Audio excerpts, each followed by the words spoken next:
皆さん、こんにちは。幸子です。オンラインでアニメが好きな人に日本語を教えています。日本では毎年アニメの流行が変わります。例えば、2023年は推しの子、早々のフリーレン、薬屋の独り言。2024年はダンダダンやダンジョン飯が大人気でしたね。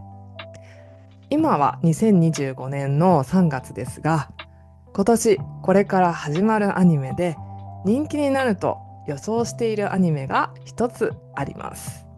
それがこれ、ウィッチウォッチです。このアニメは日本では2025年の4月6日からスタートしますが、オリジナルはこの、少年ジャンプですね。これジャンプコミックスっていうんですが、少年ジャンプという雑誌で連載している漫画になります。少年ジャンプは鬼滅の刃とか呪術廻戦、ナルト、ドラゴンボールなどみんなが知っている大人気な漫画をリリースしてきた雑誌ですので、知っている人も多いと思います。このウィッチウォッチの漫画は今20巻まで出ていて、もうすぐ21巻が出るんですが、とても売れています。このアニメがどうして人気になると思ったのか、ここからは私の意見を4つのポイントでお話しして、最後にウィッチウォッチで日本語を勉強する方法についても紹介します。人気になりそうなポイント1、ストーリーの面白さ。このお話の主人公は2人います。このニコという女の子、それからこの森人という男の子です。2人とも高校生です。ニコは普通の女の子じゃありません。魔女です。そしてこの森人も鬼の力を持つという設定です。2人は幼なじみといって小さい時からの友達です。ある日、森人は両親からニコにこれから悪いことが起こると言われているから、森人がニコを守りなさいと言われます。森人はニコを守るために一緒に住むことになります。ニコは森人、ニコちゃんはモイちゃんと呼んでいるんですが、モイちゃんのことが大好きです。でも森人は友達としてニコのことが好きなので、つまり片思いです。ニコは森人の彼女になりたいので、魔法でいろいろなことをしますが、うまくいきません。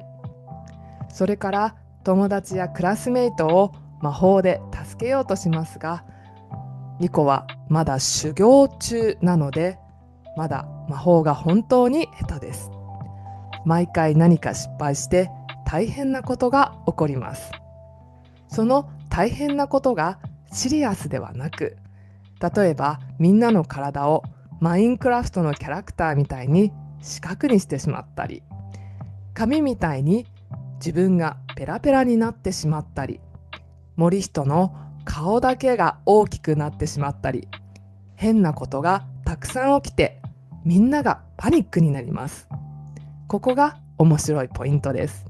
軽い失敗をすることをドジをするというのですが、このドジをたくさんする女の子のことをドジっ子と言います。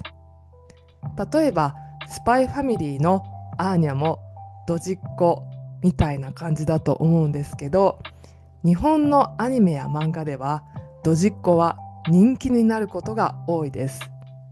私はニコも人気になるんじゃないかと思っています。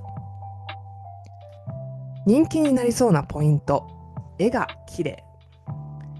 漫画ではいろいろなキャラクターが出てくるんですが、男の子たちはイケメン、女の子たちは美少女が多くて、とにかくかっこいい可愛い子たちがたくさん出てきます。カバーだけ見ていてもわかるんですが、とても綺麗ですよね。私は特にこのキャラクターが大好きなんですけど、このアニメの絵はファンになる人が多くなるんじゃないかと思っています。人気になりそうなポイント3、設定がかっこいい。アニメでは魔女、魔法使い、鬼、吸血鬼、ヴァンパイアのことですね。妖怪など人間よりも力の強いものが人気です。このお話ではニコが魔女でモリヒトが鬼の力を持っている少年です。他にも狼男、天狗の力を持つ少年も出てきます。この設定はとても魅力的だと思います。人気になりそうなポイント4、ディープでリアルなオタク文化がわかる。ニコの学校の先生にマクワユーリ先生という、この、女の人、綺麗な女の人が出てくるんですが、この先生がとてもオタクで、リアルです。オタクの心の中がたくさん見られるので共感できる人はたくさんいると思います。でもこの、マクワ先生はですね、学校の生徒にオタクだと知られるのが嫌なので隠して授業をしています。でもある日、先生が大好きなイラストレーターが学校の生徒の中にいることがわかります。それがこの女の子なんですけど、そこから先生は自分がオタクであることを認めて、最後はそのイラストレーターの生徒と同人誌を作ることになります。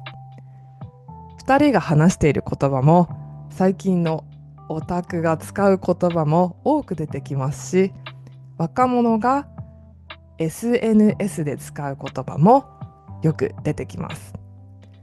アニメでこの先生が出てくるかどうかはまだ分かりませんが、出てきたらすごく面白いと思います。この4つのポイントから日本だけではなく世界でこのウィッチウォッチが人気になると私は想像しています。ウィッチウォッチで日本語を勉強する方法。ウィッチウォッチの漫画は YouTube でも見ることができます。YouTube でウィッチウォッチ漫画と検索してみてください。いろいろ出てきます。しかもこの YouTube にアップされた漫画は普通の漫画ではありません。声優さんが漫画を読んでくれるボイスコミックと呼ばれている漫画です。しかも声優さんは超有名な人ばかり。声優ファンなら絶対に聞いた方がいいと思います。残念ながらボイスコミックとこれから始まるアニメの声優さんは別の人がやるんですが、どちらも素晴らしい声優さんだと思います。声優さんの発音は本当に綺麗ですから、これを聞きながら漫画を読むのはとても勉強になります。私のレッスンでも生徒の皆さんにこの YouTube をおすすめしています。ただし、ウィッチウォッチのボイスコミック全部が簡単なエピソードではありません。やはりファンタジーなので難しい言葉もたくさん出てきます。この下の概要欄にウィッチウォッチの中でも簡単なものを選んで載せました。元気1、2が終わった人や N4、N3 レベルの人はぜひ見てみてください。今日は間もなく始まるアニメウィッチウォッチをおすすめしてみました。皆さんの国でも見られるといいですね。見られる人はぜひ見てみてください。子供にも安心しておすすめできるアニメです。それではまた次のビデオで会いましょう。